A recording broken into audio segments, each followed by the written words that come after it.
I have the first case for you. This is a female patient. She had her first hemiarthroplasty in the knee in 2007. She was never happy with that. She was changed to a full arthroplasty in 2010.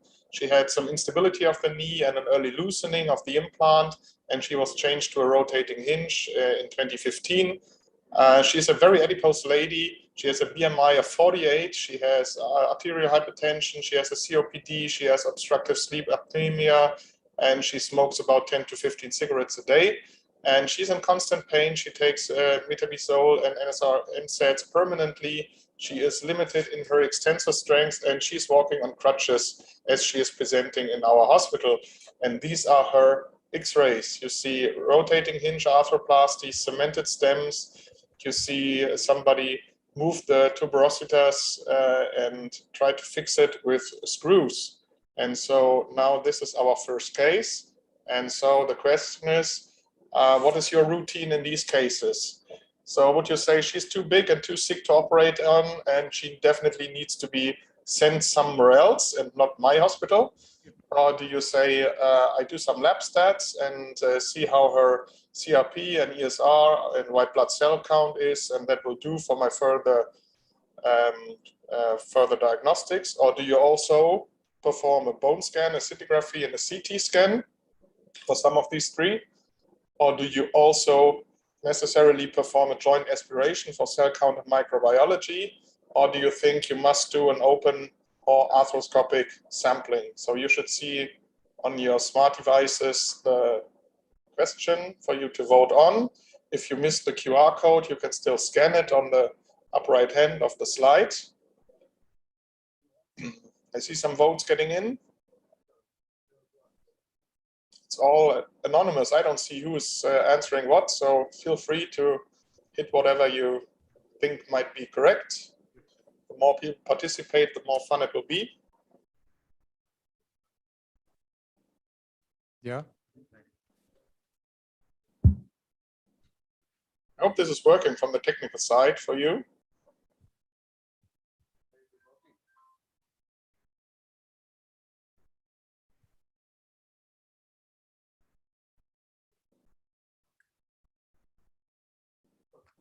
So have we got the answer for this?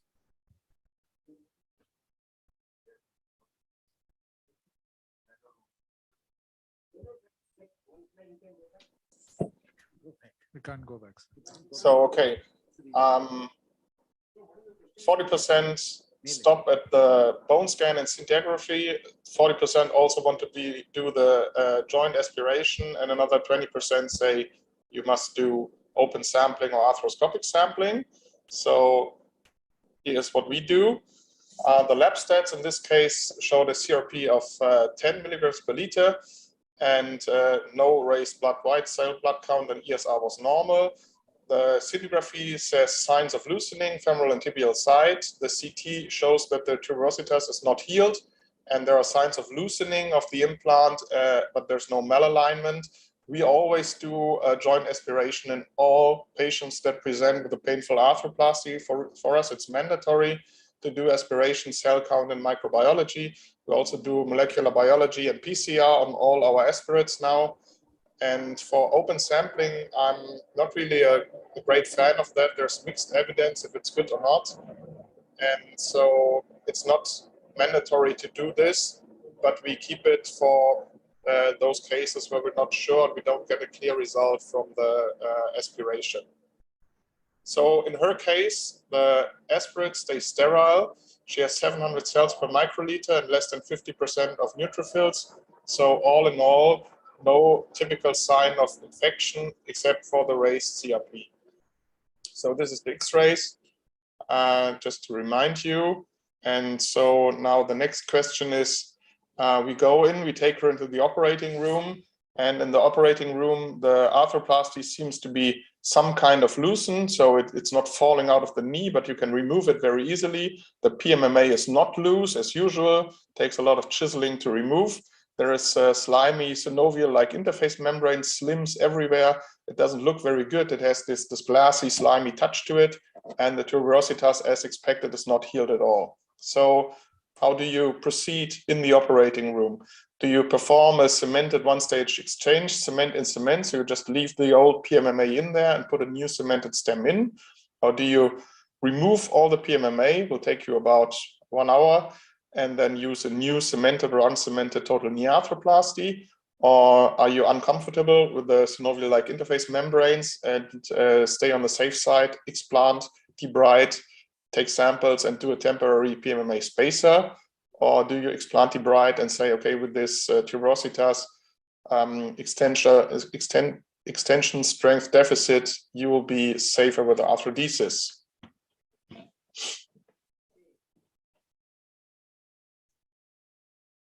Just go back to the X-rays for you once more. So you have those as well.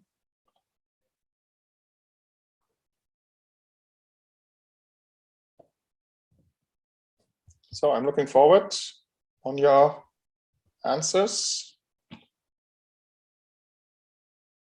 Let's start the countdown. Your last chance to vote, please.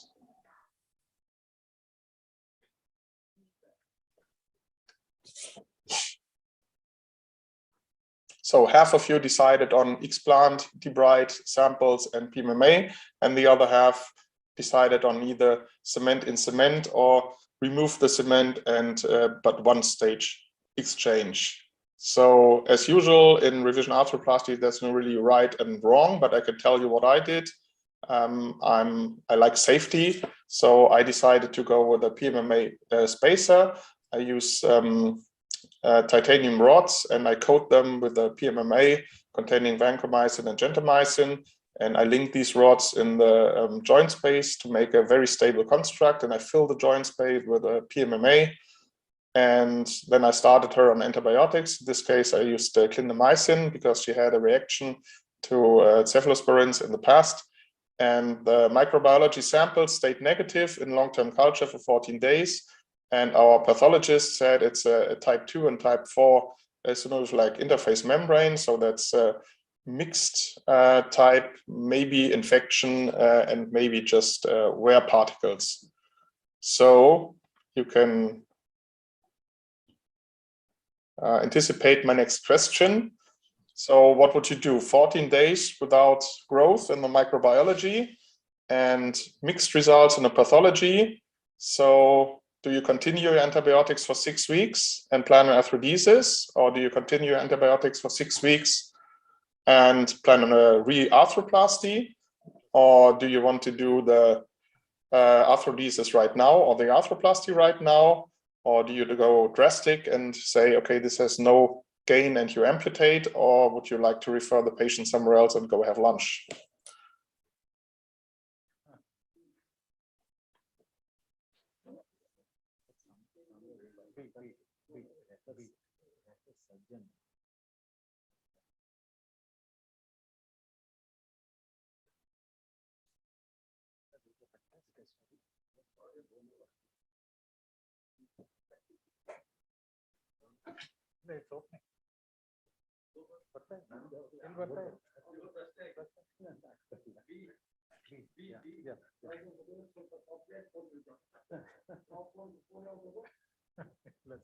Okay, start the countdown. Please vote if you haven't done so already.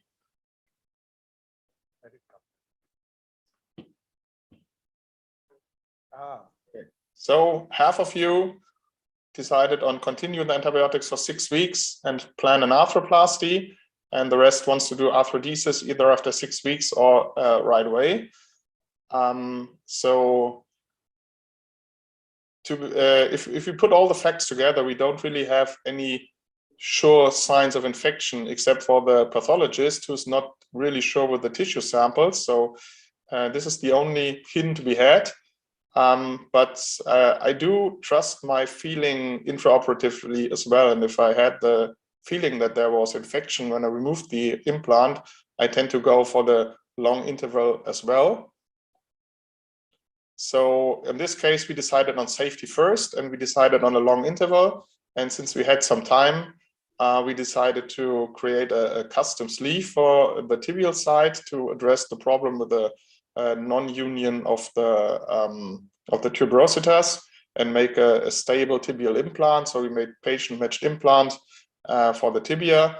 And in total, we had a reoperation after 10 weeks, and we put in a condylar replacement implant on the femoral side, and we put in the custom tibia and made it a uncemented stem on the tibial side and a cemented stem on the femoral side. And all in all, this was the final result. She was initially very happy, but she comes back after 10 months, acute swelling and pain.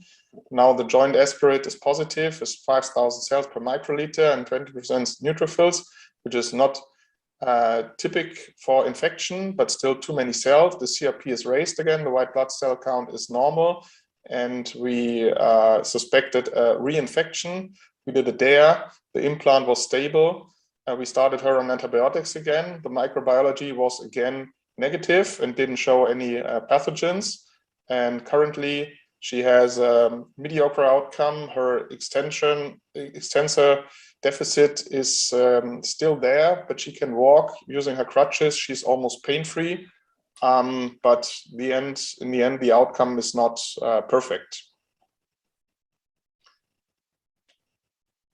So I showed you this case because even after a month of treatment, we're still not really sure if she ever had an infection or not, because we never had any pathogens growing in the samples, and we had mixed results from all these different diagnostics we did.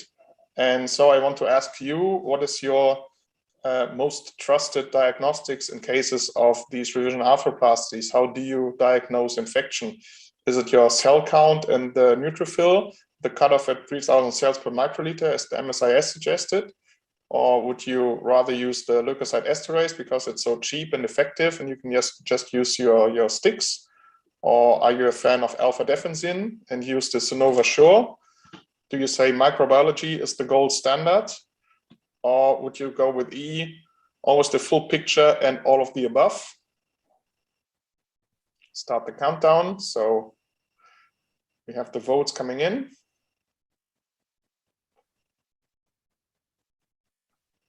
Okay, so most of you voted all of the above, and I agree with that. That's why I highlighted it in green here. So you should always try to use as many options as you have. And so if you don't take a temperature, you can find a fever, and you should always consider infection as a likely cause of the problems the patient is having and rule it out. The cell count and the neutrophils are difficult with a low-grade infection. You do have pathogens that will not raise your total cell number, especially Cutibacteria and some of the coagulase negative staphylococci will not cause a high number of neutrophils.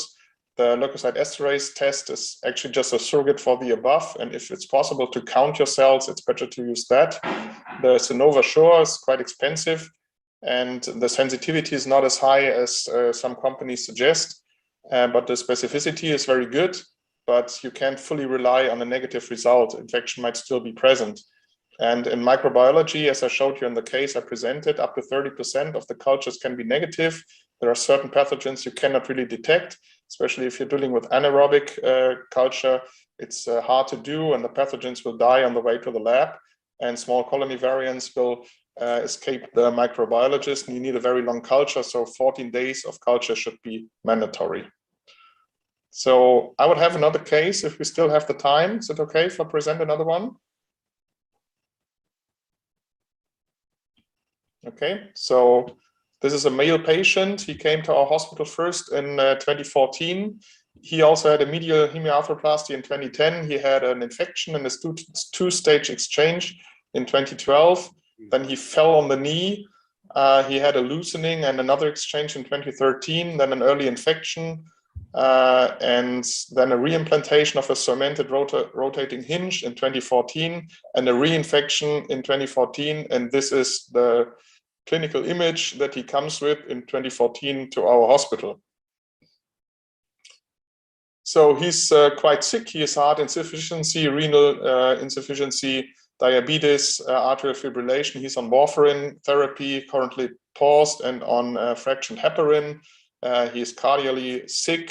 He has a BMI of 30 and also sleep apnea.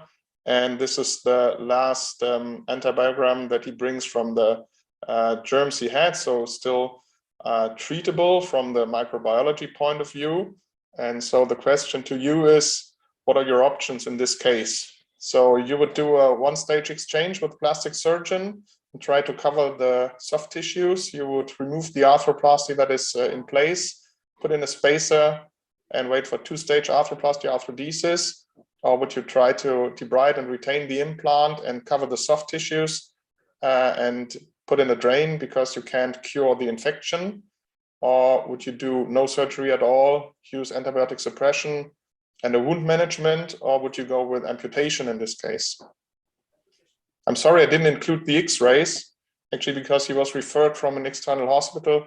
I couldn't find them anymore of the initial presentation, but I will have X-rays later on.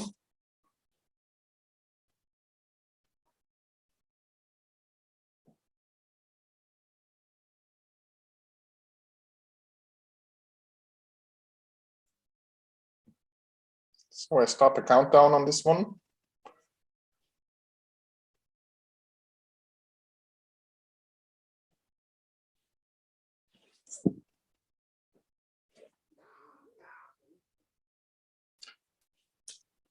Okay, so very, very mixed results also on your side. Almost every option is presented. Only D, nobody's choosing, no surgery, antibiotic suppression. So, well, we are surgeons, so of course we want to go into surgery with them. And we decided on the two-stage approach. So this is our first spacer that we put in, and it didn't work, it failed, it broke again. And we did several approaches using wires, using rods. And in the end, we managed to stabilize this, but it took us quite a few tries. And he had, with the soft tissues, he had problems all the time. The wound was draining all the time. So it took us about 2 months and 12 surgeries to get to this result. The soft tissues are covered, but the skin is not. And there's a stable spacer in there. So we decided to use arthrodesis, and this is the arthrodesic nail we put in. This is uncemented on the tibial side, cemented on the femoral side, long interval, and this is the soft tissues afterwards. And we decided that the capsule is closed and there is muscular tissue everywhere, so we used the VAC to cover this, and then we did a mesh graft on the skin. And so this is the final result that we had after more than a dozen surgeries on this leg. So what do you think? You think this is a good idea? We can use VAC on arthroplasty to condition the wound and to make the skin graft in the end? Or do you think we should have used the flap already when we explanted and put the spacer in? Or should we have used the flap at the reimplantation stage? Should we have shortened the leg severely to allow for soft tissue and wound closure without any flaps and without the VAC therapy?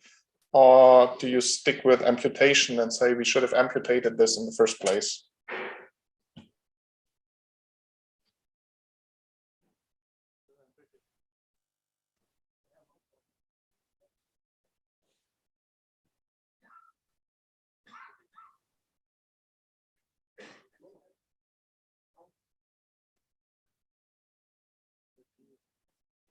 Okay, I start the countdown.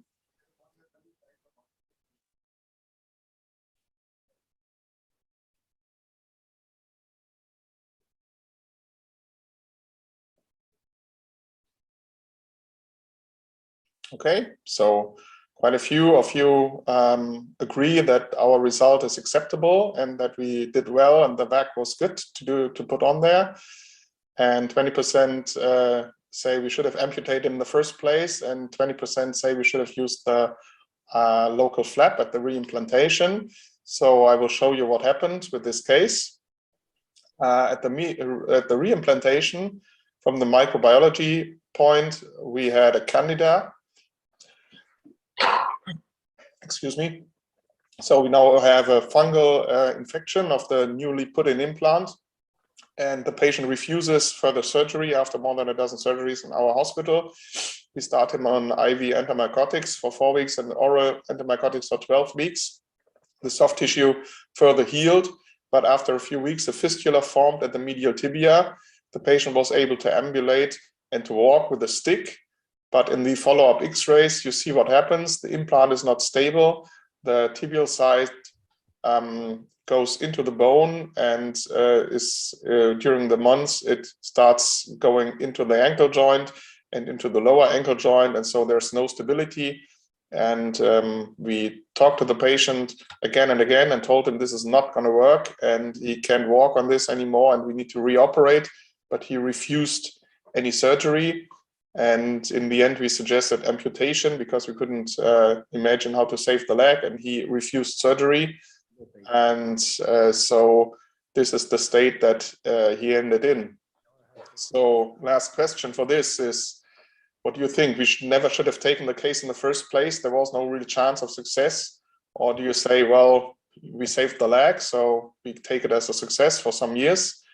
Or would you say now the amputation is inevitable and you shouldn't have done it in the first place because we just caused false hope, years of pain and some immense expenses? Or do you have a good idea how to solve this case now? And I can send them over to you.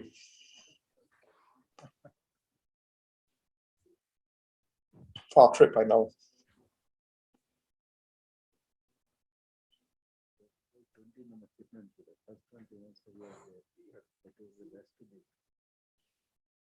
So I'll start the countdown.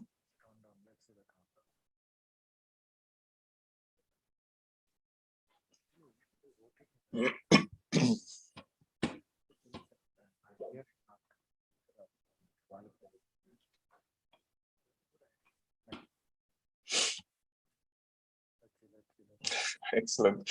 Well, thank you for your kind words, but in retrospect, you see, this is an older case of mine, and it's quite a few years ago that I treated him, and I picked this and showed this to you to show you the complexity and also our learning curve. So in retrospect, I think we didn't do too well. We should have used the flap before, and we shouldn't have relied on the vacuum therapy to close the wound, because I'm pretty sure this is what caused the fungal infection to go into there, because it's not really a closed system and not really as sterile as you might think it is. And so in retrospect, I think if you had used the flap, either at explantation or at the reimplantation, we might have been more successful on this. And even more in retrospect, I think if I would see him today, I would probably advise earlier to amputation, because my experience is that when patients are well educated and well informed on the possibilities they have after amputation, then they can agree with this treatment as well, and it would have been much faster for him, and he would probably be able to walk with the exoprothesis and wouldn't have had more than a dozen surgeries and quite a lot of trouble. And so I'm looking forward for those of you who said you can still save him and solve the case. And so with this, my presentation is finished.